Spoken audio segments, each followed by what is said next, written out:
In this podcast episode, I'm going to share with you how to completely destroy procrastination. Can procrastination be beat? Absolutely.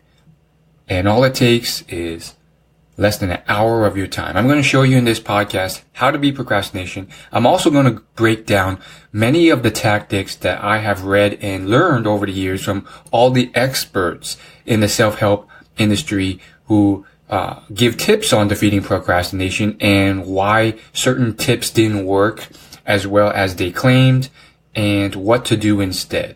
So I'm Will Chow from WillYouLaugh.com, aka Will's Personal Development Show, and this episode is highly requested. A lot of people want to learn how to defeat procrastination. I have a lot to talk about, a lot to rant about too. There's a lot of tactics that people claim work and they don't. So first off, let's just start with some of the bigger ones. So Brian Tracy is huge in this industry and he has courses on everything from salesmanship to goal setting to procrastination. And one of his probably most well-known books is Eat That Frog. And it is a book on defeating procrastination. Based off the title alone, you can kind of already tell what this book's about. But one of the main themes in the book, it's a short read, by the way, so I recommend it. But one of the main themes is this idea of eating that frog. And it does not work, in my opinion. The concept is that with a frog, it's usually something that's disgusting and big and hairy, or not hairy, but slimy. And it's very intimidating to eat.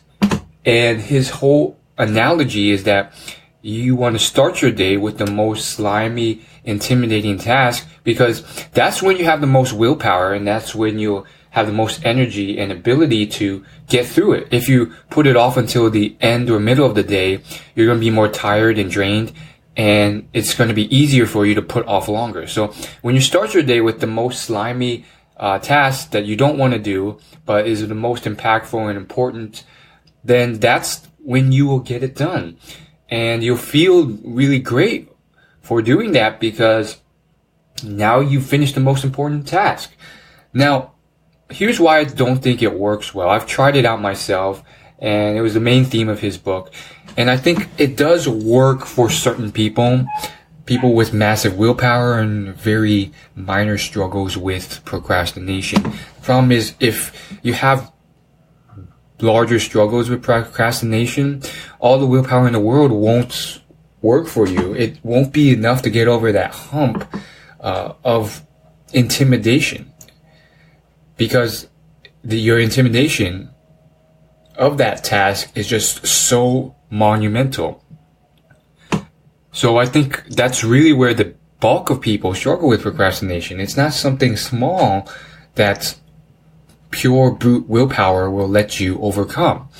And of course, it does work if it's like a smaller task. I think what the main thing with Brian Tracy's advice, and there's another piece of advice that is very popular that he uses, which is the do it now technique.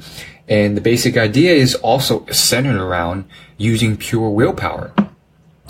And that's where I think it's flawed. So the technique is similar to Eat That Frog, and it's basically where you shout to yourself, first in your mind and then out loud as forcibly and enthusiastically as you can. Do it now, do it now. And you repeat that several times, sometimes dozens of times, over and over and over again, to really amp you up and push you to do the task now and not put it off. And the basic idea is that energy and that willpower will push you to get it done. The problem is, I think these techniques are more so used to get you over that last mile, that last final stretch, kind of like the last straw on the camel's back to push you to do the task.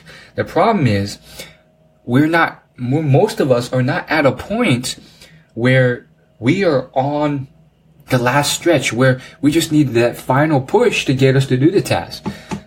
Most of us are putting off the task because procrastination is such a huge thing because that task is so overwhelming and intimidating, it's like the amount of effort required to do it and energy compared to the amount of intimidation, there's like a 1-to-10 ratio. No amount of willpower or, push will get us to really do this on a consistent basis. So that's where I think these tactics fail. They are useful in rare circumstances when you just need that final push. But for the other more common elements, I don't think it's very useful. I don't think this topic has really been covered well. I think there's a lot of self-help gurus who, they try what they do, but it's because they have really strong willpower genetically to begin with, or self-discipline. So for them, it's hard for them to fathom what a normal average person has to face, and therein lies the problem. So they give advice that works for them, but may not work for the rest of us. I want to move on to some other self-help gurus and advice that they give on procrastination that doesn't always work. And these are people who are very successful and even sell courses or programs on procrastination. So there's Tony Robbins, of course, and then there's a number of other people, Jim Quick, and a few others. And I think the main idea here is that, I went in there, with full expectations, trying to test things out, following their guidance, and it doesn't always work out. So I'm not trying to, spread shade or dirt towards them or negativity. In fact, I still follow a lot of their work, but sometimes it doesn't always work. So you have to be a bit skeptical about what they say and try it out for yourself and see if it works. So I have some things about what Jim Quick has said, which I think isn't the best. And of course, I will go into what worked for me in place of what they do. To give a quick recap on me, I did this in a previous procrastination themed episode. Nowadays, my procrastination, I think I've become so good at it, and I used to be so bad at it. I would put off going to the gym for weeks or months in end. Now I go every day, save for my rest day, and I've been doing that for almost 2 years now. I meditate 2 or 3 times a week. I floss my teeth, at least some of my teeth, every other day at the very least. And there's a number of other habits I do that just go to show that I've been able to master procrastination. I'm doing, a consistent podcast. Most podcasts, they never make it past 5 or 7 episodes. Same thing with blogs. Most blogs never make it past 10 blog posts or even 5 blog posts. And I've already published 200 blog posts. Same thing with YouTube. Most YouTube channels, they never make it past 10 videos. They fail to be consistent. And I have already released 1,000 public YouTube videos on my YouTube channel. YouTube.com/willyouLaugh. And it's consistent. Every single week I release 2 or 3 videos on a topic around self-development. So it really goes to show you that I've been consistent at a lot of things. And I wasn't back in the day. I would be very inconsistent with my eating habits, my exercise routine, and a number of other things. I would procrastinate indefinitely with studying. And I'm saying this because I want to give a little bit of credibility towards stuff that's worked for me. And I've had to test and experiment to find out. So anyways, back to Jim Quick. One of the things he says about procrastination is to simply schedule it. I think this is, it's useful information. I think, if you want to get it done, schedule it. And I think there's a certain amount of use to this, but this on its own is more of a cherry on the top, icing on the cake, fringe benefit than really addressing the main issue of procrastination. Most of us know that we have to get something done. We know in the back of our minds that an essay has to be written or a bit of exercise has to be done. And I think it's still useful. I'm not saying that this is bad advice. He says that this is common sense, but common sense is not so common. So most people don't do it. And if you put it on your calendar, you're far more likely to complete it because it's there and it'll remind you. So my opinion on this advice is that, yeah, definitely schedule it in, because there are people, especially students, who forget about it, and their procrastinating mind wants them to forget about it and encourages them to. So scheduling it out maybe every day, that's what I do. I put it on my Google Calendar. And when I look it up, it's like, okay, it's there. One of the things I do is the 5-minute journal. It's a journal that Tim Ferriss and Alex Icahn and a number of other people use, Noah Kagan. And first off, that journal I think is a bit overhyped, but I still see some of the benefits to it. So I'm kind of testing it out, tracking me doing it, and I have it scheduled at 9 a.m.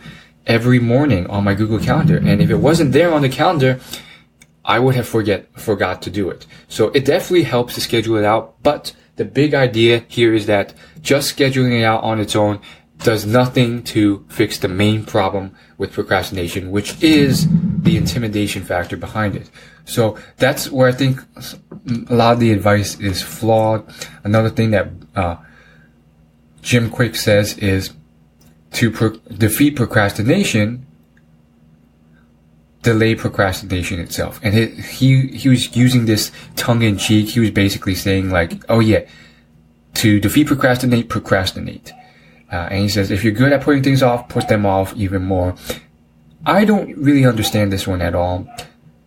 I feel like he just pulled this out of his butt. Jim Quick is like a pretty successful podcaster, and he's helped many celebrities and well-known people with speed reading and memory ability and the ability to learn faster. And I was a bit disappointed with his advice here in some of his episodes, because I feel like he just kind of pulled these out of his butt. Like, how the heck does that even help? To defeat procrastination, procrastinate more. And it wasn't like he was joking about it. He was just like, if you're not going to do it, do something else anyways. I don't think he really put much thought into this, and that's the problem with bad advice. Sometimes they just churn out advice online to satisfy some content calendar, or a certain amount of blog posts that they have to write, and unuseful advice sometimes pops up. So I was a little disappointed with that bit of advice, but it is related to something that I think is the secret to defeating procrastination, which is passion, and I'll get into that a little later on in this podcast. But overall, you can kind of start to see the dynamic here, that there's a lot of talk online, but not a lot of real actionable stuff that works. So I'll show you how to defeat that and actually get it done. I want to touch on one final example, and then we'll go into actual tips that work. I mean, I could spend a long time just breaking down all these tips that don't work, but we ain't got time for that. I mean, I'm sure you're already eager to just hear how I defeated procrastination. So let's get started. The final guy I want to kind of break down would be the podcast, The Joy of Procrastination. That's right. There's thousands of podcasts out there, and there are ones on defeating procrastination, purely on procrastination. And one of them is called The Joy of Procrastination, which is, oh yeah, by the way, if you guys can hear that sound in the background, sorry about that. That's a dog. But, in terms of that podcast, it was created by two, very successful, wealthy entrepreneurs, and they've already released like over 30 episodes focused on procrastination. And the problem with that podcast is that it's so much rambling and not as much actionable advice. You hear them kind of just chat and small talk about their life and very abstract philosophical concepts. But I can like count on my fingers anything actionable I really got out of that for defeating procrastination. It's kind of a very loose style podcast where they just kind of like ramble a bit And every now and then they'll tie it back into procrastination or very abstract concepts related to procrastination that don't really help that much. So for example, like the one thing I got out of it was that everyone procrastinates. Even super successful, wealthy people procrastinate, and they point to this whole network of friends they have that are all really wealthy, and they all have had to deal with procrastination as well. And staying off Facebook and just focusing on their work.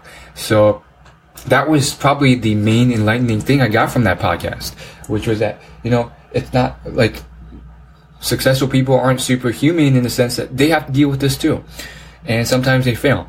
But other than that, like for the next 50 hours of podcast episodes, like they just kind of started rambling and ranting about these abstract-ish concepts about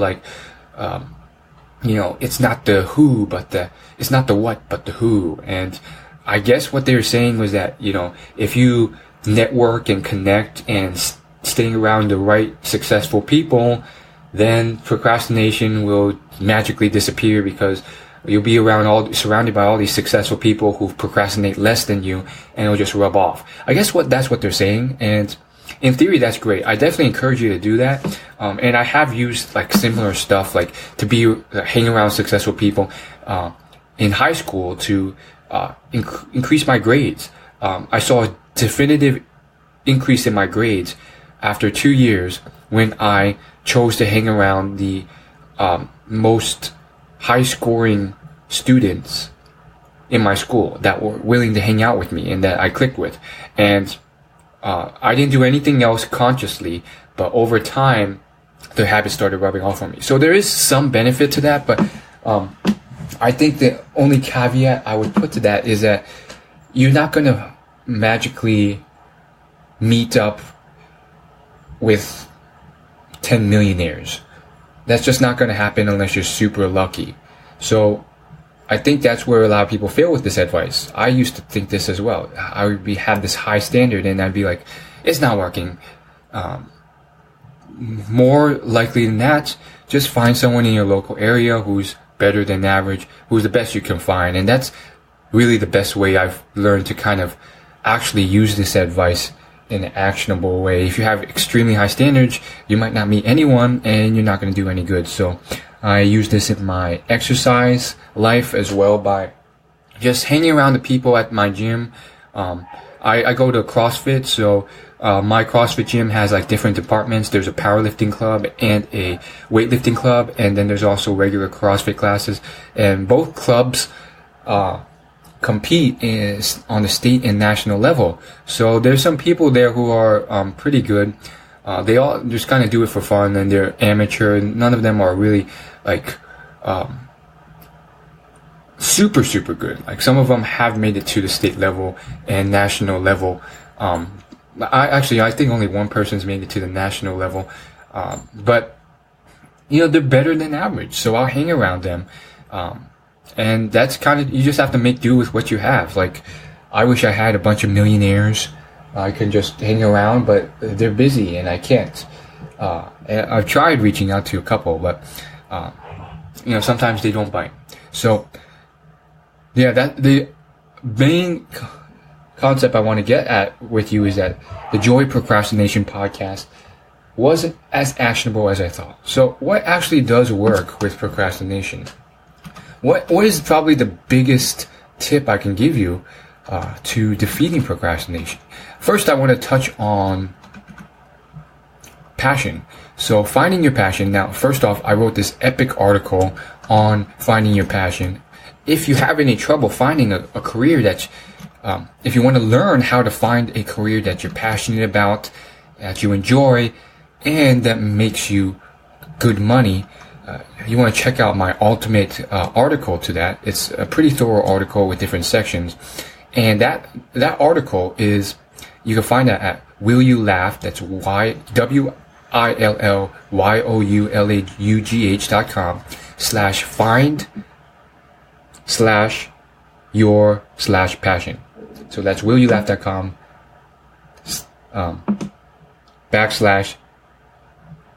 /find-your-passion. And that's completely free. Took a really long time to write, hours and hours. but I think it's probably the A to Z guide on all the different aspects of it. And I bring up passion because not only does it make life easier, but it really is one way where you can stop procrastination. Now, I'll get into tips on how you can defeat procrastination if you just really don't enjoy this thing that you have to do, but you have to do it because everyone has to face a situation like that. Maybe you're in school and you know you're not passionate about English and you're going to become a programmer one day, but you have to at least pass this English class that you hate in order to graduate college. So in that case, you're not passionate about it, but you still have to get through it. So how do you fix that? I'll get to that. But in general, I really think that most people their biggest problem with procrastination is that they choose something that they hate, and they know that they hate it, but they have to do it. And that can only get you so far. Back in college,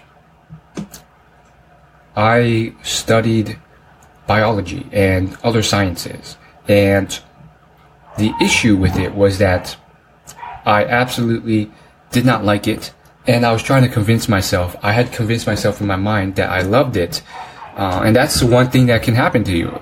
When there's parental pressure and a number of other factors, you yourself want to become a doctor, you convince yourself that you love this when there's signs that you don't really like this. And then as the years go on, you hit a stage where, and this is what happened for me, you've convinced yourself you're really passionate about it when there's clear, obvious signs that you really don't.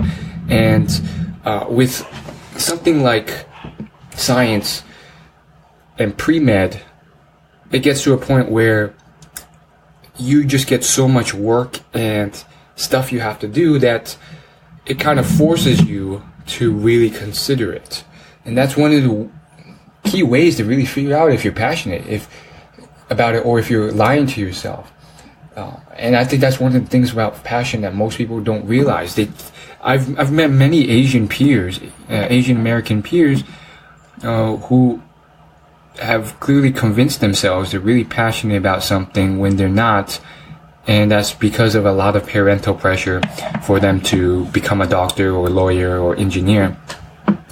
And it's kind of sad because they're not passionate about it. So that's not always the case with everyone, but it sometimes happens. And the main idea here was that I got to a point where I had tried all these different techniques and I was still procrastinating, and it took a really long time, but I found out that it was not the procrastination destroying tactics that were the problem. The real issue was what I chose to do. I didn't enjoy it. And I had to come to terms and realize that there's plenty of other job opportunities and career paths that I could go down that was not the end of the world, and I didn't have to brute force and use willpower and discipline, which I had a ton of because I had just wanted it so hard that I trained my discipline, and it still didn't work. I got to a point where I was assigned sometimes up to 80 pages of really boring textbook reading every night. And I would bang my head against the wall and try and get it done, but I couldn't because it was just so boring and long. And I used to point to all these tactics. I would say, oh, it's because I'm studying in a room that has all these noises and it's distracting me. And it's really when you start eliminating those excuses that you realize, oh, maybe it's not this, maybe it's just something else. And I had a bunch of excuses. I was like, oh, it's because it's too noisy here. There's people coming in and out. I found a quiet room where there's no distractions. I still procrastinated. I found ways. I would play with my pen. I would go off into fantasy land and daydream about different stuff when there's nothing in the room except for a chair, a table, me, and no noise. So, I started slowly eliminating all those excuses that I didn't think were excuses at the time. I thought they were reasons why I procrastinated. and they wouldn't work. And there's a bunch of other excuses. It was like, oh, it's because I have my laptop in the room and these pencils and they distract me. I eliminated all that, and all I had on my desk was a textbook. Still didn't work. And I tried a bunch of other things. I would beat myself up in my mind a lot. And I found out that it was because I wasn't passionate about what I did. I had to finally face the terms. And it made, there's no better way to make it really clear than to assign a student 80 to 100 pages of really dense reading that you had to memorize every night. So keep that in mind. Find your passion. Nowadays, we live in a technological age where many people can make a living off their passion. There's a great website called smartpassiveincome.com, and there's so many success stories that he's profiled on there, where the strangest of passions have been turned into hobbies, from tarot card reading, a girl making 6 figures a year from tarot card reading, to people making more than 6 figures a year by selling teachers' study guide workbooks to high school students, as well as football coaches who need high school football tactics. So check out that site if you need inspiration. I don't believe every single passion can be turned into a really profitable career. Right now, that's an illusion that a lot of online marketers will peddle, but I don't think it's true. I think there's definitely trends here. The one guy who really is honest about this is John Morrow. He has helped thousands of successful people turn their writing careers or blogs into careers. And one thing he's found while coaching so many people is that you actually can't choose any possible passion under the sun. You have to kind of go for the big trends, because otherwise there's not enough. There's reasons why the certain trends don't exist.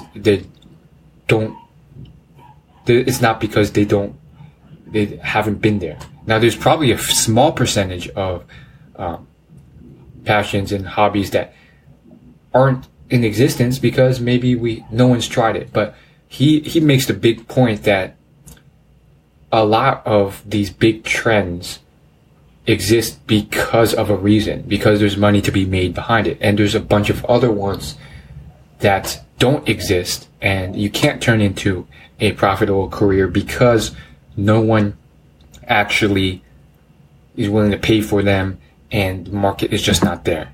And he gives the example, John Morrow, he gives many examples of like why there's no wedding blogs out there or who make a ton of money, or there's no real estate blogs out there who really do the best, and it's because they're one-time purchases, and on and on. But I think it's really true. I think there's, sure, there's a lot of passions you can make a lot of, or a good amount of money from, if you put yourself out there and try more than you think. As mentioned, there's that tarot card reader. Heck, some people, Gary Vaynerchuk, successful entrepreneur, he says like, oh, if you like the most random thing, like collecting worms, if you just got 100 or 1,000 people to pay you $100 a year, that's a 6-figure income on collecting worms. The issue is, maybe there's not a market in collecting worms. Maybe you can't even get 1,000 people to pay you $100 a year to talk about collecting worms. I mean, that analogy of 1,000 people, 1,000 true fans paying you $100 a month, or some variation of that, is tossed around a lot. It was popularized by Kevin Kelly, but the issue with it is that it's just, it sounds easy in theory, but like to get someone to pay you $100 per year for your random hobby of collecting worms or something else, it's a lot harder than you think. So you have to really temper it. Like a lot of these, like there's this new, there's a YouTube channel, Jump Cut well, okay, the YouTube channel was called Simple Pickup, and they started a company called Jump Cut Studios. And for the last couple of years, they've been really promoting these online courses that are really expensive, like $1,000+ each. And they've just been going to the extremist end with these claims that anyone can start a YouTube channel and make a lot of money from it, no matter what passion you have. And I just think that they're over-promising and under-delivering. So just, you have to keep in mind what the other claims are out there. Now, the point of all this is that in terms of procrastination, passion is really important. And you have to kind of shift. You have to pivot. If you can't completely, then make it fun. Find ways of making it fun. Now, of course, as I've kind of mentioned or hinted at, there's a limit to how much you can pivot. Like, you can't force something that you truly hate or really dislike into something that's fun. And I tried that with studying for my science in school with those textbooks, and there was only so far that you could do that too. I remember trying to do that, try and look at the readings and the books and pages I had to do with different perspectives. I used to be like, okay, this is very interesting. I get to look at the body and see how all the different areas of bodies work together. And I did find actual genuine interest in that, but you can only take that so far. Like, it hits a wall eventually. So it's not a cure-all solution, but it is something that you can do for things that are moderate. And I've used this very effectively for things that are moderate. And with well-tested or unique, innovative perspective changes, you can really make a huge difference in how you perceive a task, and you can actually make it fun so that you don't have to use pure willpower. Because as I mentioned, willpower alone does not work. You simply make it fun so that you don't shy away from it. You don't need to use willpower. It's so fun that you want to do it, and you don't procrastinate. So for modern techniques or just using a bit of innovation, this can really help, and it can really work. So let me give you an example. Exercise. Some people hate exercise. Well, if you just add a little bit of creativity, maybe you hate, running and jogging, but there's so many different options out there if you open your mind to the possibilities on exercising and making it fun. There's Zumba classes, hip hop classes, there's rock climbing, there's martial arts, Krav Maga, Jiu-Jitsu, Muay Thai, and there's all sorts of other possibilities that you can use to get ahead or make it fun and still get a good sweat in. Now there's all sorts of mixed classes. There's Zumba dance / martial arts classes where they combine martial arts movements and dance.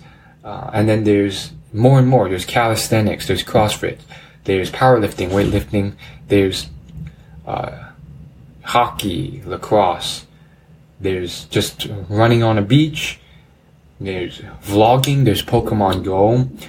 I was watching one video on YouTube from a Pokemon Go channel called Trainer Tips, and in one of his vlogs he met a guy who cured all his heart problems and obesity and all this stuff by just playing Pokemon Go every day.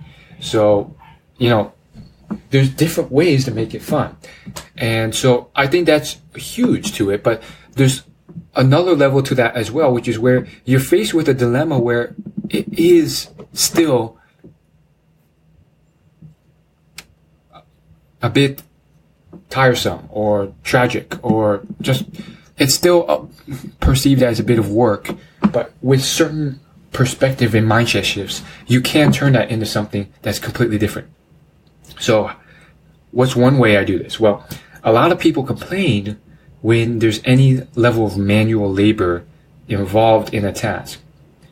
For example, I've heard a lot of people complaining for simple stuff like, oh, I don't want to walk from here to the store, I'm going to park closer, or I don't want to walk up these stairs, I'm lazy, or I can't believe that I have to stand for 10 minutes at this meeting. I'll hear people say stuff like that. Any bit of manual labor, it's an American thing, I guess, first world problems, but the point is, some of them are kind of hypocritical, or it's ironic because they'll complain about such a short amount of exercise, then they'll go to the gym and exercise on a treadmill, or go walk up the walking Stairmaster machine for 30 minutes every day or more. So it's kind of like contradictory, and it's because they've compartmentalized their life to believe, sometimes unconsciously, that to exercise you have to go to this one place, you have to drive to the gym and exercise in that gym for the main purpose of looking healthy, fit, and more attractive.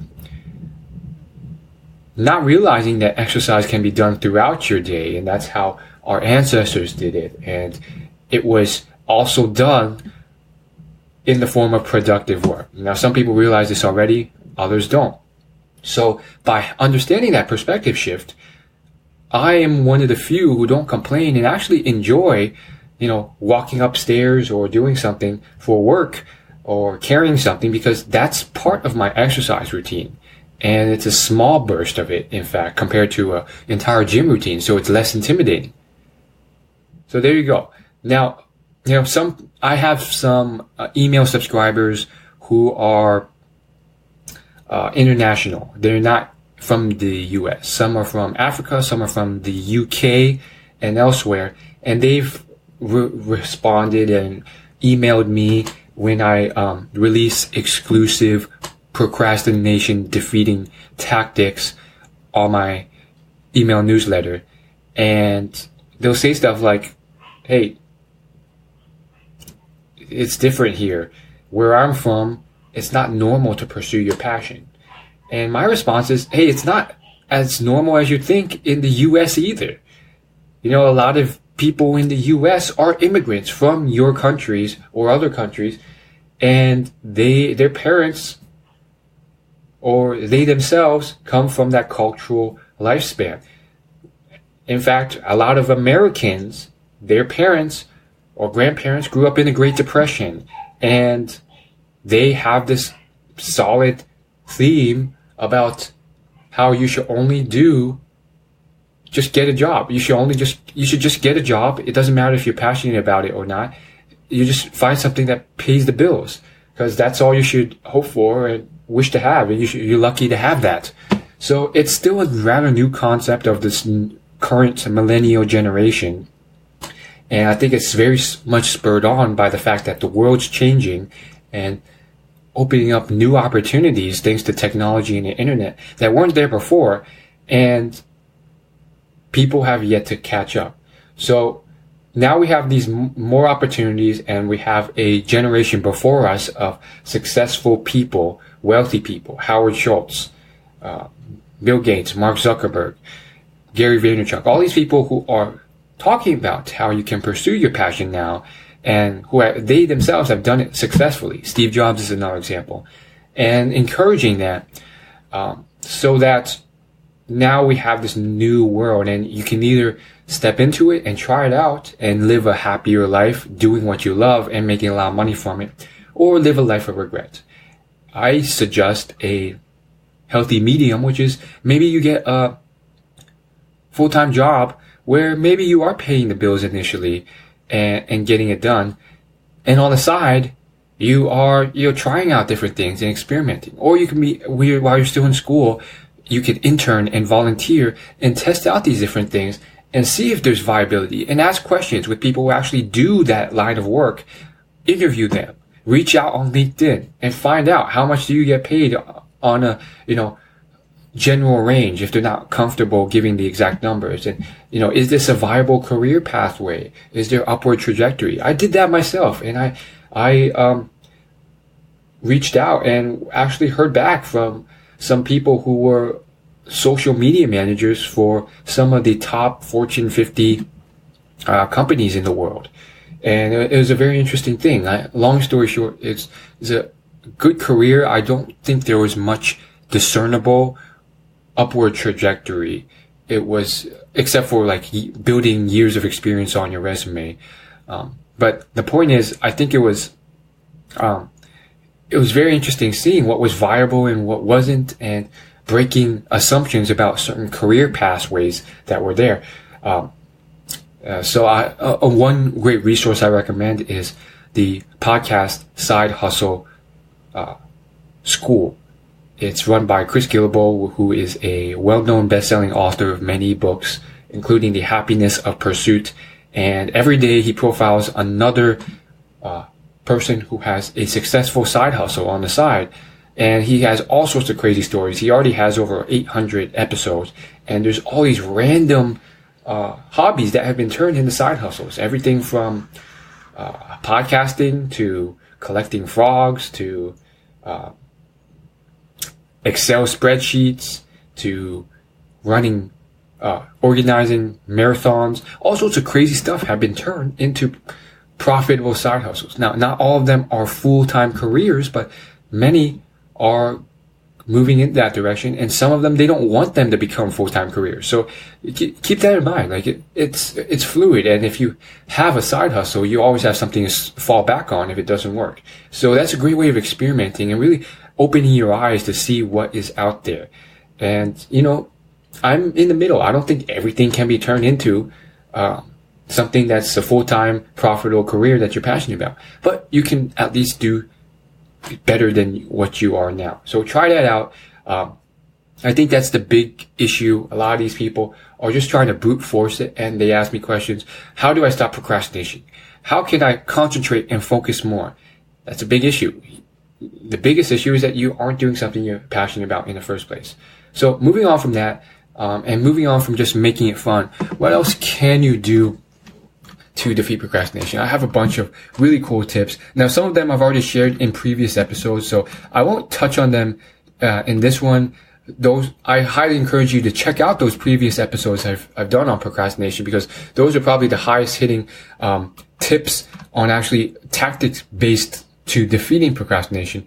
But I want to get into another point, which is that we are emotional creatures. We're not as logical as we think. We are very emotional creatures, and we make a lot of decisions based off emotions, bad decisions. So with procrastination, it's not just a logical thing. It's a very emotional thing. You start to trigger areas of your brain around laziness, about basically moving away from bad and towards good. Anything that is bad for us, we want to move away from. Oh, that's going to take work. I don't want to do it. Anything that's good to us, we try and move towards. Oh, that tastes good. That feels good. I'm going to do it, even if it's filled with sugar and will make you overweight. Now, there are times when we chase these things and it's for a benefit. Maybe we want a healthier body. Maybe we want to make more money. But we're still being pulled back by things that we're trying to run away from. We run away from the bad feelings of the work we have to do to make more money or look better. So how do we combat this when we are lazy people? Are we just, doomed to laziness? Now, I think the answer to this is that it's okay to be lazy. I think laziness, in a way, is helpful. Now, there's this quote that some people attribute to Bill Gates. I don't think he actually said it, but it goes something along the line of that. Lazy people are actually some of the world's game changers, because they invent new ways of doing things that cost less effort. And then the quote points to stuff like the microwave, the toaster oven, the refrigerator, the car. And the basic idea is that lazy people are the ones who push society forward by creating things that allow us to remain lazy and still get stuff done. Now, do I agree with this quote? Not entirely, because really, the truly lazy people are the ones who won't even invent stuff. They'll just sit on their butt and they'll have a dead end job and they'll be overweight and broke at the age of 75.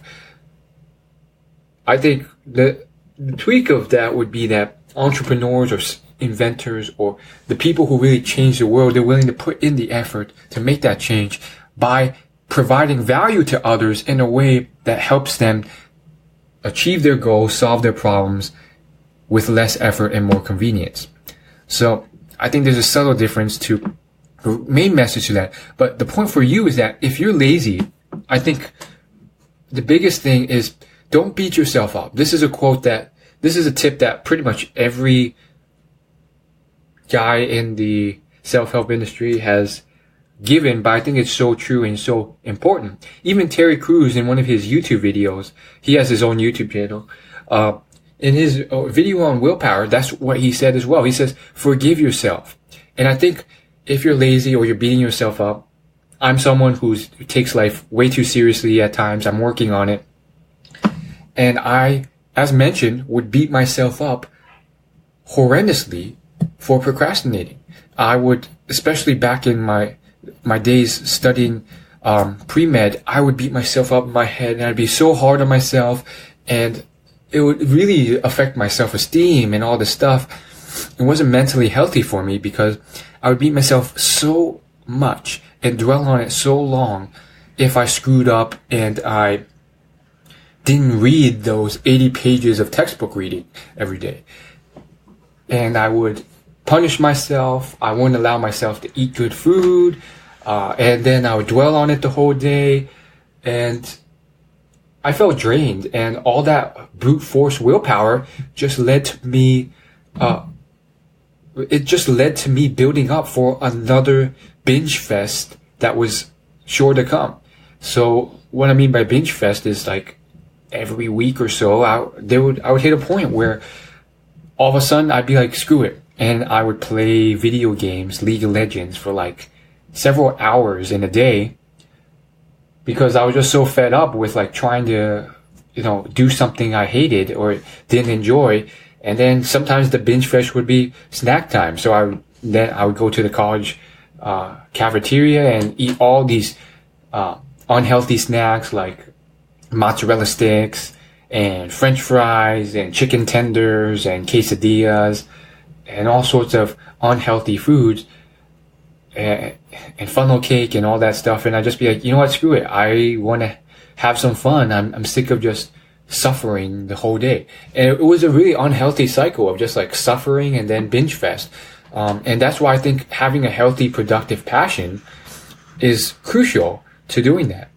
I'm doing that right now by, recording a podcast and talking about productive, successful, self-help stuff that I enjoy, and there's no real downside, and I'm not drained by doing it.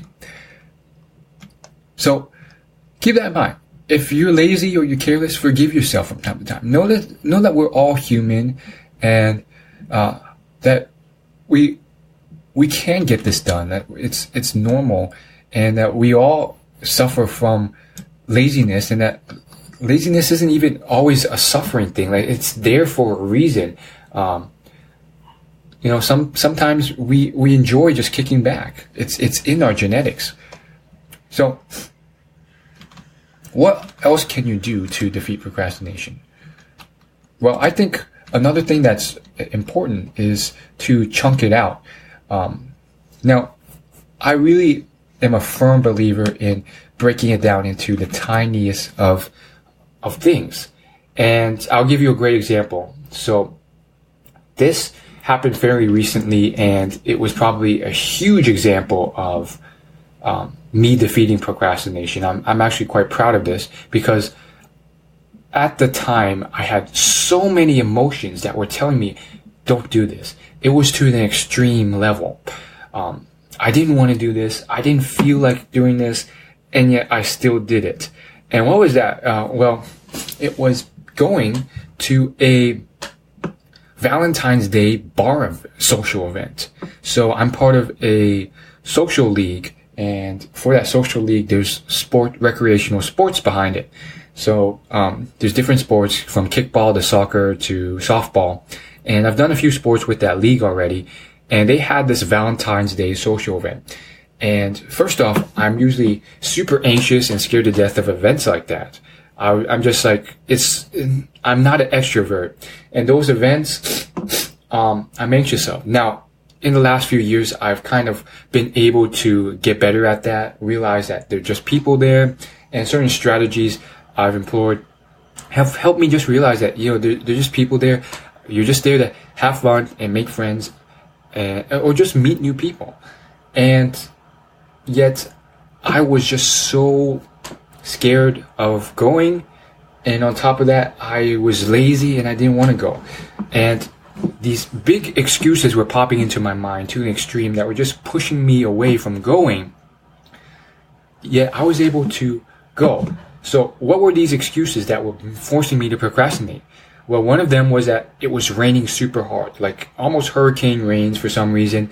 It was a straight up downpour. So I'm like, no one's going to be there. It's going to be super rainy and it's going to be a hassle. The second thing was that it was 30 minutes away. The drive was 30 minutes away, and that was a hassle. It would be a 30-minute drive there and a 30-minute drive back. The third big excuse was that, it was already 7 o'clock. It was late at night. Sure, it starts at night, but, it's the end of the night. Why not just kick back and relax? Why are you spending the hassle of doing this? It'll be more of a chore than something that you enjoy, and a big hassle.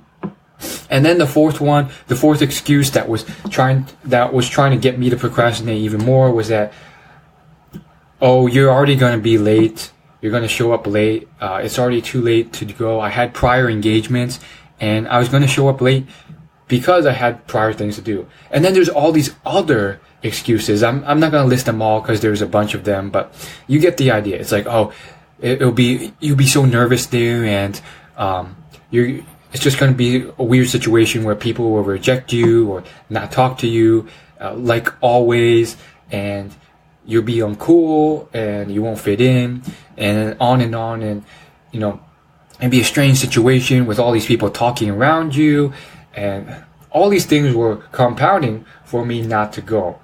So the first thing I did was chunk it out. And I think this is probably one of the keys to all my success recently, which is I chunked it out and I reduced it to something that was manageable. So I gave myself permission and I told myself, you just have to show up for 20 minutes and then you can leave. That's it. You don't have to stay the whole night. The event went from like 7 o'clock until like 11 o'clock. So it was a long event. But I told myself, you just have to show up for 20 minutes and then you can leave. It's cool. That's it. And that chunking really helped me. Now you can lower it to as little as you want. I could have lowered it to 5 minutes or 2 minutes, but I didn't, because 20 minutes was already ridiculously low enough for me that it wasn't a big deal. Like, I've been to social events before, and I gotten better at it, and I knew that these were just other human beings with their own problems and flaws, and I didn't need to chunk it down to 2 minutes, show it up to 2 minutes. But I do recommend that if you're starting out and it's an extremely intimidating thing, that you chunk it down to something that's super insignificant that will actually get you to do it. And I think that's the biggest thing that you want to do with procrastination, which is you want to reduce it to such a small thing that it doesn't intimidate you at all anymore. For me, that was 20 minutes. And then the next thing was I made sure to see the benefits to it. So I knew deep down that there was a reason I really wanted to go to this, and there's a lot of benefits to it. So I focused on those benefits, and I knew them deep down, like they were there. So one of the big things was that I really, really wanted to have fun and meet girls, hot girls, at an event like this. And I didn't want to spend yet another countless night just alone on my own, thinking what if, and having that regret like I always do, week in and week out, and just feel bummed out and feel like I'm missing out, or just like feel like I'm having another boring night with nothing to do. So I saw the benefit there, and I knew that not all women were horrible creatures that were rude to you and rejected you. It was hard. It was hard to work through because, I had a bunch of memories of, women being rude to me or rejecting me. However, I focused on the benefit, and I was like, you know what? I have nothing to lose if all I'm there to do is have fun and meet new people and make friends. So that's what I did. I actually focused on that benefit, and it really helped me. And it started to clear away some of those excuses like, oh, it'll just be a chore, it won't be fun. And I'm like, I'm starting to see how it could be fun. I looked at the event some more, and there was fun activities there. They had like a skee ball activity and a beer pong station and some other cool activities there that you could do. And there's glow sticks and stuff like that. So I was like, this would be pretty fun. So that started to eliminate some of my excuses like, oh, it's not free. You have to pay $15 to join. But just kind of doing your research and realizing what you had to do helped. Another one was that pricing. Like I was like, oh, it just added to the pile of excuses for me not to go. Oh, it's not free. I want to stay on a budget. But I found a discount code, and that knocked it down to $11 that I had to pay. And then, I just went with it. So that was another thing.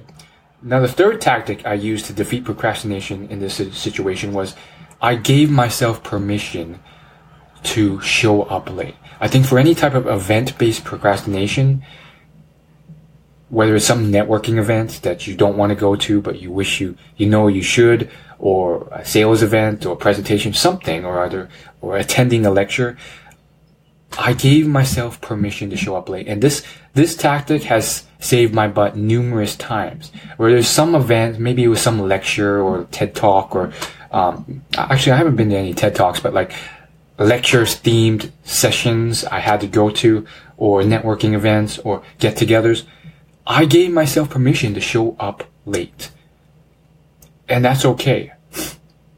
And sure, once in a blue moon, you might get someone there who's like, how dare you show up late? And for certain formal events, maybe you can't show up late. But there are many that I could. And for this event, which was just like a social event that stretched on the whole night, it was perfectly fine. And I initially had this urge of like, I have to show up on time and stay for like 3 hours. But then I'm like, why? And I thought like, oh, well, everyone's going to show up on time because it's more of like a formal activity event. They're going to have a skee ball tournament there. So if I'm late, I'll miss the tournament entry. But I was like, you know what? If you don't break it into these chunks, you're not even going to show up at all. And that's the biggest thing that I recommend. Your biggest goal should be to reduce the intimidation factor to a point where you actually do something. Your main goal should be to form the habit of doing. And that builds momentum. Even if you only show up for 2 minutes, or 5 minutes, or 10 minutes. Of course, you want to build on it over time, slowly but surely. You don't want to build too quickly, but, start off with just showing up for 5 minutes, and then 10 minutes, and then 20, and so on and so forth. But the idea is that you can't just not show up all the time, because that doesn't build momentum. That doesn't form a habit over time. So I knew that if I didn't give myself permission to show up late, I wouldn't have showed up at all. And so I took a nap. And that's one thing I do when I feel that dread of procrastination. I nap. And that nap turned into about an hour and a half nap. So I woke up at maybe around 8:15-ish. And I was like, geez, I really napped a long while. And I could kind of tell that my body wanted to nap the whole night through because it wanted me to procrastinate. But I gave myself some time. So I was like, I woke up at 8:15. I was like, you know what? Give yourself another 15 minutes of napping. Give yourself that privilege, that permission to show up late, but make sure that you show up. So I napped another 15 minutes, and then I made sure to wake up and go. So at 8:30, I went and I showed up around maybe 9 o'clock or so, and I stayed. And I ended up staying for a healthy 2 or 3 hours. I thought I was only going to stay for 30 minutes, but it was fun enough for me to actually stay for longer. So I'm probably not going to make it a habit. I think in terms of going to these bar scenes, I don't think it's my thing in general. They can be very brutally honest environments, which is just not good for my specific type of trauma. So, you know, this is more of a side note, but like at a bar, like that's where women are like probably the most honest superficially. Like sometimes after you like say hi and introduce yourself, they'll just look at you and say no and leave, or they'll just like say no thank you, or not even speak to you and look away. So, you know, that's something that happened at this bar quite a few times. So in that sense, a bar scene is not my thing. So I'm not going to be doing this every week. And I don't encourage you to try and trick yourself into doing something that's traumatic or horrendous or not enjoyable on a consistent basis. I'm just using this as an example for procrastination. It was a good illustration of overcoming my fears and being courageous, and doing a one-time or once in a blue moon thing that I really dreaded and procrastinated against. Having said that, though, it is a great illustration of the small breakdown of things that I did to defeat procrastination that you can apply to other things like doing laundry or washing the dishes or anything you're procrastinating against. So that's how I broke it down, and I broke it into small parts. I made the transitions enjoyable too. So the car ride to and back was actually a key component of this. I made it really fun by listening to audiobooks. I picked up this great fiction book that was very entertaining called The Ring of Solomon, and it's behind the Bartimaeus sequence, which is a fairly famous fiction series that I believe deserves to be made into a film. I think it was that good. But making the transition to drive to the event more fun made it more fun for me and less of a chore. And then showing up with healthy intentions, my goals were just to have fun and meet new people and find out one interesting fact about every new person I met. That made it fun for me and less intimidating because I wasn't framing it towards something like, I'm here to get rejected. I'm here to, get a girl on a date or something like that. And that really dramatically reduced my anxiety level. So you can kind of see how I worked through this, and I'm very proud of myself for doing it. I think the last bit of that example that I want to highlight is really framing and highlighting the regret. So about 2 or 3 months before that event, I saw a similar event. This one was just like a sports league get together, end of the season social bar party. And for that event, I missed it. I skipped it. I put it on my calendar and I missed it because I went to the gym before it, and then I overstayed at the gym. I was doing extra work, extra exercises, and by the time I looked at my clock, it was like the event was already like 45 minutes underway, and then I knew that I would have to get changed and shower, and then I would have to drive there, which would take another 30 minutes. So I was like, I'm not going to do it. It's a Friday night and it's too much of a hassle. So I skipped the event. The thing is, I used that as motivation for me to go to this event because I remembered that and I was like, is this just going to be me am I just going to keep missing events and always wonder in my mind with regret, what would it be like to go to such an event? How fun it would have been? What I would have missed out on meeting and seeing, and so on and so forth. Am I just going to stay here every day alone at home and, live a boring life? So really highlighting the regret and highlighting the potential success or enjoyment you can get, even if it's not super enjoyable, really highlighting that regret can really help you get over procrastination and get over that hump of doing it, because you realize, oh my goodness, what am I missing out on? What could I possibly get from this? If you see what I'm saying here. So that's it for my story on procrastination. I want to just finish up this podcast with a couple final bonus tips on defeating procrastination. I think another huge key to procrastination is planning the day before. This is something that Ramit Sethi, a self-help and personal finance blogger, he's huge. He has a multi-million-dollar business and website that gets millions of visits per month. He talks about a lot, which is plan the day before. So you can apply this to fitness. And the basic idea behind it is to eliminate that activation hump, that hill of intimidation that you have to get to, that mountain of intimidation, by reducing any friction, anything that's any work or even tiny bit of willpower that you have to do beforehand to get that done. So what he does is, he will plan out his exercise routines the day before. Basically, he will package up all the gym clothes and all the stuff he needs to go to the gym and put it in a nice bag the night before, so that when he wakes up and he has to go to the gym, there's no work he has to do. He doesn't have to search for his clothes. He doesn't have to file it together. And that reduces and eliminates some of the hassle that might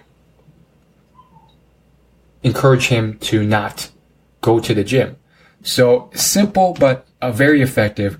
Planning is incredibly important. So a lot of people have problems with doing homework or, doing extra work. And one of the ways of defeating that, and this is something that a lot of habit research and books on habit formation, like Charles Duhigg's book, Power of Habit, really touch on, is you want to eliminate the trigger that starts the bad habit or the distraction that prevents you from doing that good habit. So any way you can. Sometimes you can't do this, but usually you can at the very least make it harder to do. So let's use homework as a random example. Usually you want to do homework as soon as you get home, but you can't because you have a friend. I had a friend like this. He was a neighbor, and my friend would take the bus home with me, and he would rope me into playing video games with him after school. So the trigger was my friend being there and influencing me to, play video games. Well, I started sitting in different seats as him, and then, running home afterwards and just saying, I'm really busy today. I'll catch you later. And that eliminated the trigger where he could kind of start a conversation as I got off the bus and roped me into playing video games. And there's many other ways of doing this. You might find that, okay, I got home, but I still have that urge to play video games. Well, you can barricade the room with the computer. You can put a lock on it. You can tell your parents to put some parental control program on it. And you can chunk it up into parts. I chunked up my homework into parts as a kid so that rather than telling myself, oh, you have to do all this math homework and all your assignments as soon as you get home, I was like, I'll just do one page. They'll put me in a good mind state, give me some feeling of achievement because I did something extra than the average kid. And that built momentum and put me in a healthy mind space. So really plan ahead. I think that can really help you get ahead. Some people will take this to extreme and they'll like write out their habits and their triggers and their tendencies. But, I don't think everyone has to do that. I think it's totally up to you as to how far you want to take it. I just think planning ahead is very useful. Another bonus tactic is set rewards. So obviously you want to use healthy rewards. If you replace one bad habit reward with another bad habit reward, it's not going to help much. Like, let's say you're trying to quit eating junk food and stop procrastinating on writing an assignment of some sort. Maybe it's a blog post. For me, it's usually a blog post. For others, it's maybe a essay or a business proposal, something like that. Well, if you reward yourself with an unhealthy, greasy burger, you're replacing one bad thing with another bad thing. Or if you reward yourself with drugs or cigarettes, you're kind of screwing yourself over. So how can you chain yourself to have a good trigger and a good reward?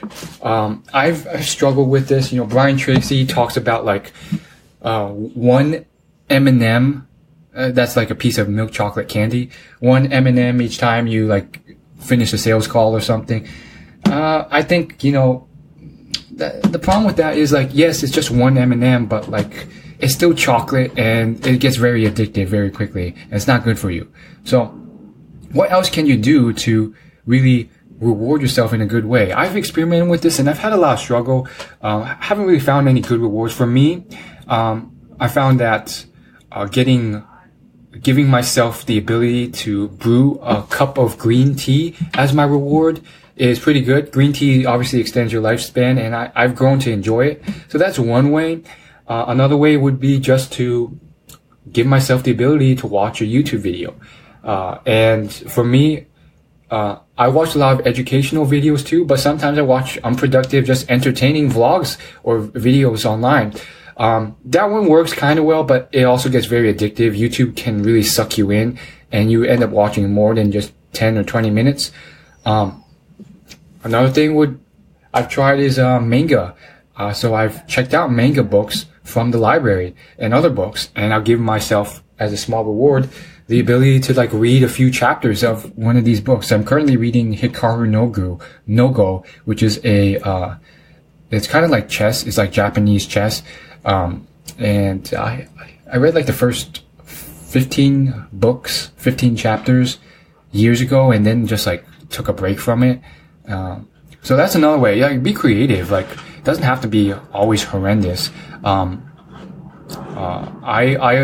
have these Subway coupons here, and Subway is a fast food chain. I love eating fast food, but I know it's really unhealthy. So Subway, Qdoba, and Chipotle are my healthy alternatives. They taste great, and they're usually much healthier. So I'll use that as my mini reward. I'll get like a 6-inch sub, which is more of like a snack for me, and I'll use that as a reward for all the good work I've done.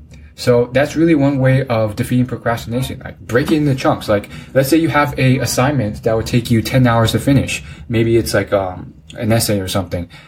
Break it into like 30-minute chunks. If you finish 30 minutes of this today, I will reward you with a 6-inch. I'll let you buy a 6-inch sub from Subway to eat. So, it's about really giving yourself permission of forgiveness. Give yourself the ability to just forgive yourself by, allowing yourself to buy something that's maybe slightly unhealthy, but still rather good for you and enjoyable. So take that into account. It's not about being perfect. It's not about perfectionism. So this podcast is getting really long. So I'm going to finish it up with a final tip on procrastination. Now, one of the things you have to realize with procrastination is that usually the task at hand is not nearly as bad as you've built it up in your mind to be. The smarter you are, the more you're prone to overthinking and overanalyzing, and therefore you're more likely to build up the task into something horrendously crazy until you never even start it. So really chunk it down into small parts and actually see yourself doing it. If you perceive and understand that it's not as intimidating as it actually seems, and you actually perceive yourself doing the task, you realize, man, this is not as bad as you think. And then that will give you not only the motivation, but the mental check to really get to the next level. I really think that starting your day on time and starting with the most important task will really build that momentum. There's a lot of science and research behind willpower, and they found that it functions just like a muscle or a battery, in the sense that it gets depleted and it needs to be recharged overnight or with your rest time. But it also, like a muscle, gets stronger when it gets worked. So what that means for you is that you have to start at the start of the day so that so you have a full battery pack of willpower. Okay, so the final bonus tip I want to give you about procrastination is that in terms of taking action on procrastination, you have to try guiding your subconscious mind into healthy thought patterns to help you get this done. So I've outlined all these concrete tactics, but your unconscious brain is a very powerful mechanism that you can use to really help you creatively solve problems. So put that in the back of your mind right before you go to bed.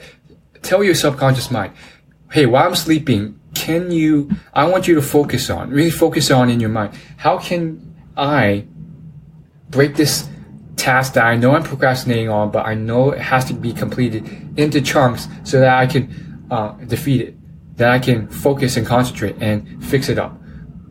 Look at your life and just allow yourself, like, how can I creatively fix this? And it might come back with you. Sometimes it may take a week or sometimes 2 weeks, but you come up with some type of creative epiphany, some idea, and you'll be like, whoa, you know what? I just realized that maybe I don't even need to finish this task. Or maybe I just need to change into a different career. That might be the idea that comes up. Or sometimes you'll just be like, yeah, you were trying to solve it by doing this, but why not try this instead? And you can get the same goal. That one is, sometimes it requires some innovation, but it happens. For example, when you consider your main goal, it's sometimes, hey, I want to make $100 a month from a side hustle. And I've been procrastinating on doing this assignment to do it. But all this time I've been focusing on trying to defeat procrastination to do this hustle. Maybe it's to flip furniture on Facebook Marketplace. But what if I just try this instead? Maybe I can start an Instagram page and become an Instagram star, and that's much more fun for me anyways. And maybe I can make $100 a month doing that. So that level of outsized creativity, that higher level creativity, can really help you succeed, if that makes any sense. Once you have it in your mind, you can start thinking creatively and find different pathways, and that will really help you extend what you're doing into completely different outlines and different ways of doing it. Obviously, another huge part of procrastination would be navigating and setting up systems so that temptations, stimuli, triggers, cues, or distractions, all those things get eliminated.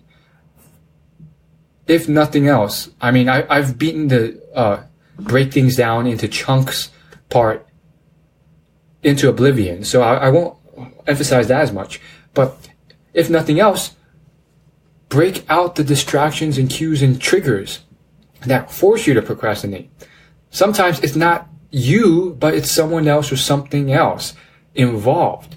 And now I've mentioned how this only goes so far. You know, if you really are not passionate about it, sometimes you think it's a distraction, but it's not. But sometimes it is. So just keep that in mind. Maybe it's the fact that, you know, you would have finished that book that you want to read, but you haven't because you truly do live in a noisy house with all this noise and distractions from other people. Maybe it's your family, maybe it's your siblings. You're screaming and running around. And if you just went to the library and read the book in one of their quiet rooms, or went to Barnes and Nobles or something, and you read the book outside, you wouldn't procrastinate at all. So sometimes it is as simple as that. Oftentimes, it's not. Now, the final thing I want to touch on, and we'll wrap up, is negative conditioning. So some people will recommend pretty much holding yourself accountable by doing something that will hurt you if you don't. The common thing nowadays, this is something that Tim Ferriss popularized, but a lot of other people played a role in popularizing this as well, is setting yourself up to donate a lot of money to a charity you don't support, like the Nazi Foundation or something crazy like that. And if you don't get something done, you'll do this. Or it'll just be like, you will commit to giving your friend $500 if you don't exercise. I don't think this is the most, I think it works. It's definitely helpful. But in order for this to work, you really have to truly commit to it. It will really motivate you, but I don't think as a primary driver, it beats passion. Because if you keep ignoring the fact that you don't enjoy doing something, that will eventually come back to bite you. Definitely try it out. Definitely, set something else. Set something up to try it out. One of the best ways I've heard of doing this is there's this one YouTuber, and what he'll do, I think this was Thomas Frank. He's like a YouTuber that has like millions of subscribers. He sets up an automated tweet every morning that says, if you see this tweet, let me know and I will pay you $100. And the idea behind it is to force him to wake up early in the morning every day. He has to wake up and delete that tweet before it comes out every morning, or he has to pay any of his followers who see that $100. And he's paid his followers $100 like once or twice, but ever since then, he's been able to wake up every morning to prevent that.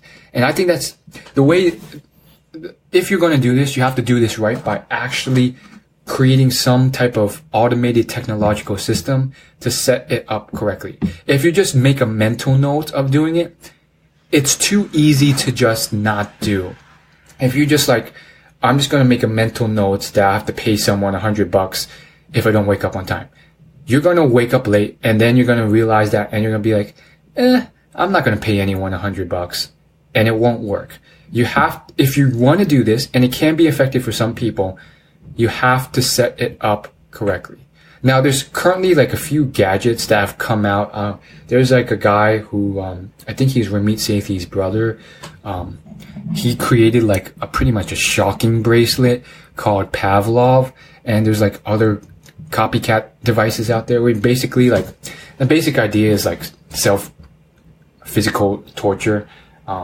You shock yourself each time you do something bad to form a good habit. I think this negative conditioning is just ridiculous. It's like, did you really need, the whole idea honestly is just ridiculous in my opinion. Like, did you really need to invent like a shocking bracelet to help you do this? I think it's pointless. Some people just use like rubber bands and they'll smack their wrist really hard if they do something bad by pulling back the rubber band really far. I personally think this negative conditioning, it's not as effective as positive conditioning and rewarding yourself. And I'm basing that off a lot of the parenting books and scientific studies on parenting that have been done that just show that positive conditioning is more effective than negative conditioning towards teaching your child. However, if you want to try that, go ahead. I wouldn't recommend spending a ton of money to buy like one of those random bracelets that shock you. Like, I think that's unnecessary and a waste of your money. You can probably find another solution for a lot cheaper. You probably buy yourself a taser for a fraction of the price if you really have to go the route of electric shock. There's even like you can go to like one of those like commodity, those like trinket stores like Hot Topic, and they'll have like tiny shockers for like $2 you can buy. So yeah, don't spend your money on something ridiculous like a super expensive shocking bracelet. But that is another way of potentially defeating procrastination. Again, I don't think it's a method that may work for some people. Doesn't work for me.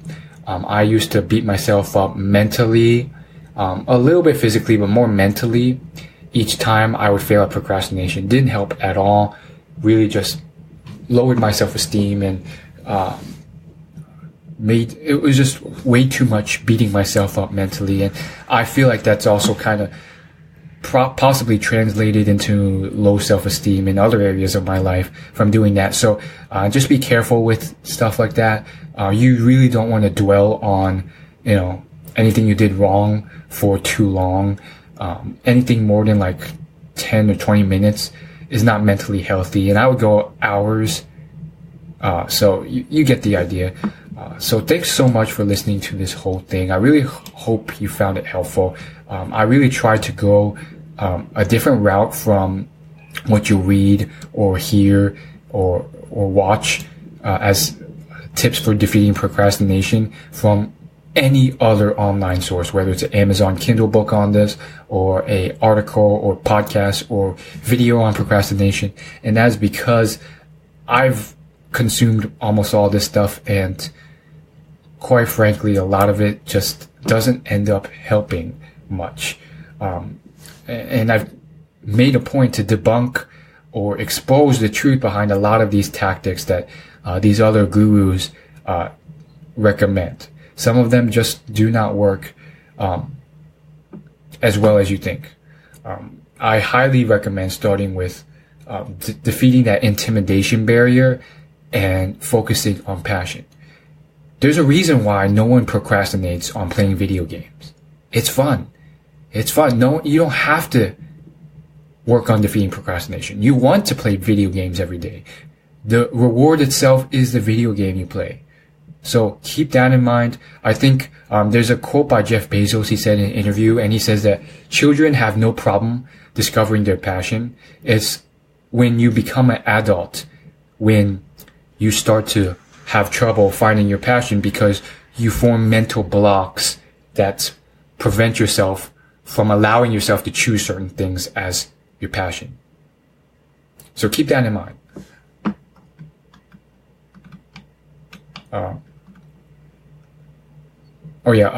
If you want to join my email newsletter, go ahead and check out willyoulaugh.com, and there will be email opt-ins all over the place. If you sign up anywhere on my site, that's where you'll join my free exclusive email newsletter.